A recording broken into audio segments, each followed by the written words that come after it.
हबीब metropolitan bank के chairman Mohammad Ali are हबीब ने कहा कि मकामी बैंकिंग इंडस्ट्री इस्लामी बैंकारी की जानिब राग़िब हो रही है।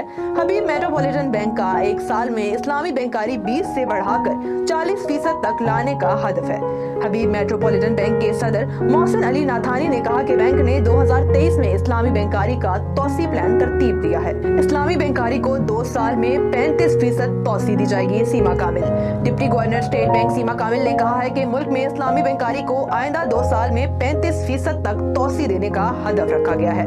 डिप्टी गवर्नर स्टेट बैंक सीमा कामिल ने मंगल के रोज हबीब मेट्रोपॉलिटन बैंक के तहत इस्लामी बैंकारी और इक्तिसादी तरक्की के मौजू पर मुनक्किदा सेमिनार से खिताब और मीडिया टॉक में कहा कि मुल्क में इस्लामी बैंकारी को आइंदा 2 साल में 35% तक तौसी देने का हदफ रखा गया है, जबकि फिल वक्त 20% कमर्शियल बैंक इस्लामी बैंकारी को इख्तियार कर चुके हैं। इन्होंने कहा कि पाकिस्तान अपने मुरत्तिब करदा इस्लामी बैंकारी मॉडल पर काम कर रहा है।